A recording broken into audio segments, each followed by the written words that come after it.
Do you ever find yourself in a bit of a heated debate with yourself about whether you should employ somebody in your business? Or that age-old question of, I think I need some support, but should I outsource or should I employ? This is often one of the biggest questions that I see people really struggle with. That decision, particularly if it's your first employee, that decision to take somebody into your business and give yourself responsibility for their job and their wages can feel like an absolutely momentous decision.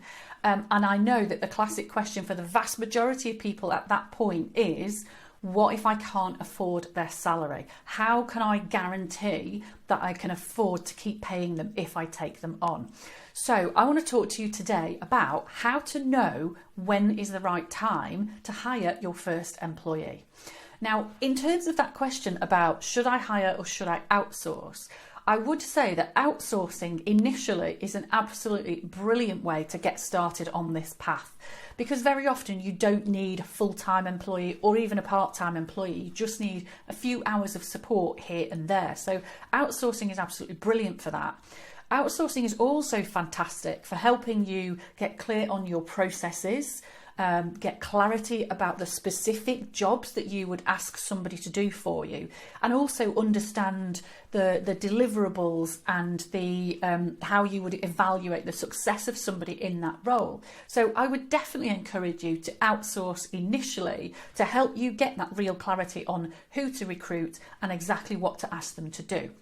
Now, I am not going to talk today about how to recruit the right person, because that's a whole other topic in itself. But a couple of thoughts on how do you know when it's the right time to recruit. The time to recruit is pretty much always before you think it is, because what the vast majority of people do is they wait until they're absolutely swamped and they're literally keeling over, and then they think, I can't hold on to all this anymore, I'm going to have to take somebody on. But at that point, you're really struggling for time, for brain space, for focus to be able to get the clarity about who to bring in and how to bring them in and then how to train them up, because you're already swamped. So I would always encourage you to bring that person in slightly earlier than you think you need them, so that you've got that space and that time to be able to actually train them up effectively and make sure they really understand you and the business and their role. Now, in terms of that crucial question, how do I know I can afford them?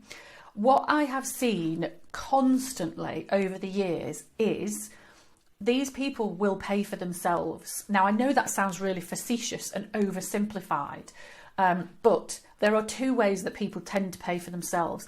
A lot of people will come to you with existing contacts. They might have a great network. They might have not necessarily potential customers in their network, but potential partners or introducers or people that can refer to you. So very often they bring really juicy stuff from their own network. But even if they're not coming to you in any sort of marketing role and they don't have any kind of connections, more often than not, what actually happens is having them in the business to take some of the stuff off you means that you get back so much more time, brain space and clarity that you're actually able to generate a huge amount more business than you already could. And what you'll probably find is that you've accidentally been pushing away business because you knew you didn't really have the capacity for it. So if you think about all of the conversations that you've had over the last few months. Think about people in your network that you haven't done a brilliant job of staying in touch with.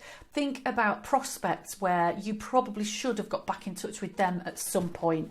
Think about marketing that you have dipped a toe in the water and never done consistently, but actually you could do much more consistently if you had more time. So by bringing somebody else in, they won't necessarily generate the business themselves, but very often they will give you back so much more time and brain space that you will actually find that a lot of work will just flow to you automatically. And actually just letting people know that you've got somebody new in the business and that capacity has increased, that often in itself will just attract more business to you as well. Just having a quick check on my notes, made some notes today, want to make sure I didn't miss out any juicy bits. I think that's covered all my juicy bits. So just really think about, what would somebody help you with? How do you need clarity on that role? Do you need systems and processes in place to help them? And then what would you do with all the glorious time that you would get back if you had somebody else that you could offload all the stuff that drives you slightly mental to.